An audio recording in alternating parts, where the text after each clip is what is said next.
یہ قائد اعظم اور علامہ اقبال کے پاکستان کی روداد ستم ہے، جس میں آئین اور قانون بھی مظلوم ہے،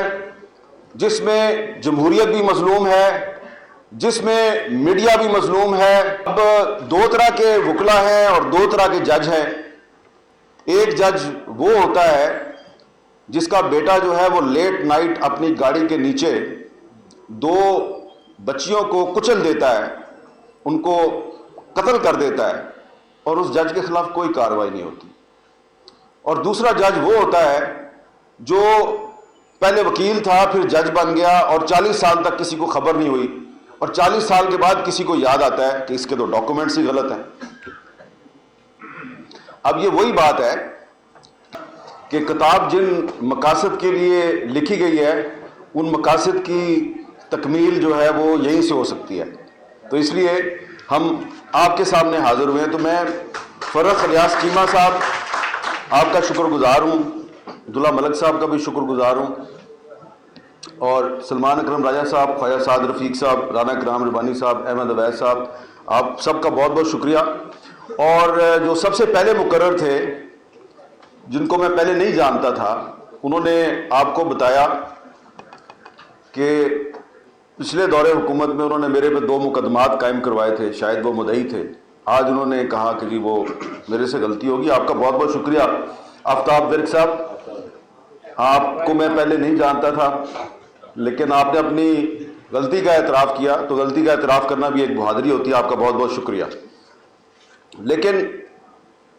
میں نے آپ کا ذکر خاص طور پہ اس لیے کیا ہے کہ آج کے دور میں بھی بہت سے صحافیوں کے خلاف اور سیاسی کارکنوں کے خلاف مقدمات درج ہو رہے ہیں۔ تو وہ تمام لوگ جو آج کل صحافیوں اور سیاسی کارکنوں اور جو ہیومن رائٹس ایکٹیوسٹ ہیں ان کے خلاف مقدمات درج کرواتے ہیں اپنے طور پر یا کسی کے کہنے پر، ان کو آفتاب صاحب جو ہیں ان سے سبق سیکھنا چاہیے۔ یہ جو آپ کا لاہور ہائی کورٹ ہے اور یہ جو کراچی شودہ ہال ہے، اس کی ایک تاریخ ہے، لیکن یہ جو آپ کی لاہور ہائی کورٹ بار ایسوسی ایشن ہے، جس کے سیکرٹری صاحب جو ہیں چیمہ صاحب نے آج یہ محفل سجائی ہے، میں ان کو اور آپ سب لوگوں کو ایک خاص طور پہ تاریخی حوالے سے خراج تحسین پیش کرنا چاہتا ہوں۔ اور میں آپ کو یہ ایک بتانا چاہتا ہوں ایک تاریخی بات، جس کا ذکر اس کتاب میں بھی ہے، روداد ستم میں بھی ہے، اور وہ یہ ہے کہ لاہور ہائی کورٹ بار ایسوسی ایشن جو ہے، اس نے صرف پاکستان بننے کے بعد جمہوریت اور آئین کی بحالی کی جنگ نہیں لڑی، بلکہ پاکستان بننے سے پہلے بھی لاہور ہائی کورٹ بار ایسوسی ایشن جو ہے، اس نے انسانی حقوق کے لیے اور تحریک آزادی میں بڑا اہم کردار ادا کیا ہے۔ اور وہ جو لاہور ہائی کورٹ بار ایسوسی ایشن کا کردار ہے، اس میں شاعر مشرق حضرت علامہ اقبال کا بھی نام آتا ہے۔ اب یہ بات جو ہے نا، یہ میں نے ایسے تو نہیں کر دینی نا، آپ کے سامنے کوئی ایویڈنس بھی تو پیش کرنی ہے نا، ٹھوس تاریخی حقیقت۔ یہ تو ویسے ہی اگر میں نے بات کر دی تو میں چلا جاؤں گا، کل کو آپ بار روم میں بیٹھ کے کہیں گے دیکھو یہ ہمیں گل کر کے چلا گیا۔ دیکھیں، ایک آپ کی ہماری آج کا ہندوستان اور پاکستان کی تحریک آزادی کا ایک مشترکہ ہیرو ہے بھگت سنگھ۔ بھگت سنگھ جس کو انگریزی سامراج نے پھانسی دی تھی، تو بھگت سنگھ جو ہے اس کے حق میں قائد اعظم محمد علی جناح نے بھی آواز اٹھائی تھی، اور بھگت سنگھ کا جس ایک خصوصی اسپیشل ٹریبیونل جو ان کے خلاف کیس چلا رہا تھا، اس ٹریبیونل کی جو لیگل حیثیت تھی کہ کیا وہ آئین کے یا قانون کے مطابق ہے یا نہیں، تو اس ٹریبیونل کی جو لیگل پوزیشن ہے اس کو ڈٹرمن کرنے کے لیے لاہور ہائی کورٹ بار ایسوسی ایشن نے اپنے سینئر وکلا کی ایک کمیٹی بنائی۔ اس کمیٹی کی جو رپورٹ ہے وہ 19 جون 1930 کو سبمٹ کی گئی۔ شاید اب وہ لاہور ہائی کورٹ کے ریکارڈ میں وہ رپورٹ نہیں ہوگی، لیکن انڈیا میں ایک ہسٹورین ہیں اے جی نورانی، اور اے جی نورانی صاحب نے بھگت سنگھ پر جو اپنی ایک کتاب لکھی ہے اور بڑی ریسرچ بیسڈ کتاب ہے، اس میں انہوں نے بہت سے ہسٹوریکل ڈاکومنٹس جو ہیں ان کو اکٹھا کر دیا ہے، اور جو انہوں نے وہ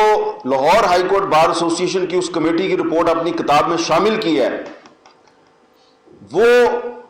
ہائی کورٹ بار ایسوسی ایشن کی رپورٹ جو ہے وہ یہ کہتی ہے کہ بھگت سنگھ کا جس قانون کے تحت ٹرائل ہو رہا ہے یہ قانون غلط ہے، بھگت سنگھ کا ٹرائل غلط ہے اور اس کو کسی قسم کی کوئی سزا نہیں دی جانی چاہیے۔ اور اس رپورٹ پر جن اس زمانے کے 5 نامور وکلا کے دستخط ہیں،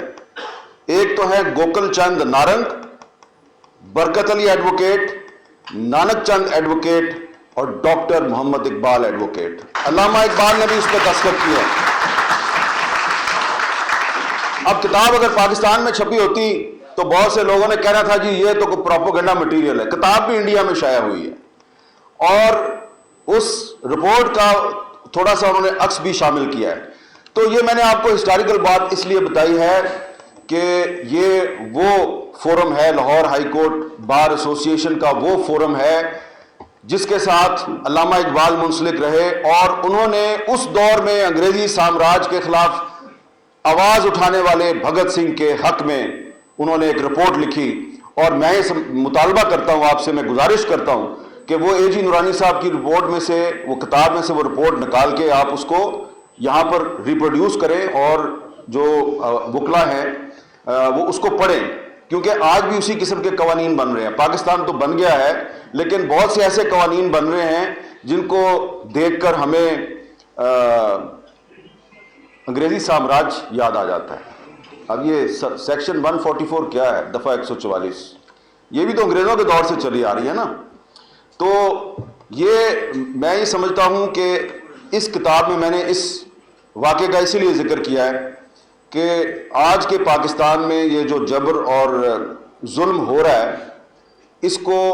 جاری رکھنے کے لیے جو برطانوی سامراج کے قوانین ہیں ان کو آج بھی استعمال کیا جا رہا ہے۔ اگر اس کو تبدیل بھی کیا جاتا ہے تو اس کو نئی شکل میں دوبارہ مسلط کر دیا جاتا ہے۔ تو یہ دراصل میری روداد ستم نہیں ہے، یہ قائد اعظم اور علامہ اقبال کے پاکستان کی روداد ستم ہے، جس میں آئین اور قانون بھی مظلوم ہے، جس میں جمہوریت بھی مظلوم ہے، جس میں میڈیا بھی مظلوم ہے، جس میں انصاف کے ادارے بھی مظلوم ہیں، کیونکہ وہاں پر بیٹھے ہوئے جج جو ہیں اگر وہ کسی کی مرضی کا فیصلہ نہیں کرتے تو پھر ان کے ساتھ وہی کچھ ہوتا ہے جو کہ جسٹس سمدانی کے ساتھ ہوا تھا۔ اب 2 طرح کے وکلا ہیں اور 2 طرح کے جج ہیں۔ ایک جج وہ ہوتا ہے جس کا بیٹا جو ہے وہ لیٹ نائٹ اپنی گاڑی کے نیچے 2 بچیوں کو کچل دیتا ہے، ان کو قتل کر دیتا ہے، اور اس جج کے خلاف کوئی کارروائی نہیں ہوتی۔ اور دوسرا جج وہ ہوتا ہے جو پہلے وکیل تھا پھر جج بن گیا اور 40 سال تک کسی کو خبر نہیں ہوئی، اور 40 سال کے بعد کسی کو یاد آتا ہے کہ اس کے تو ڈاکومنٹس ہی غلط ہیں۔ اب یہ وہی بات ہے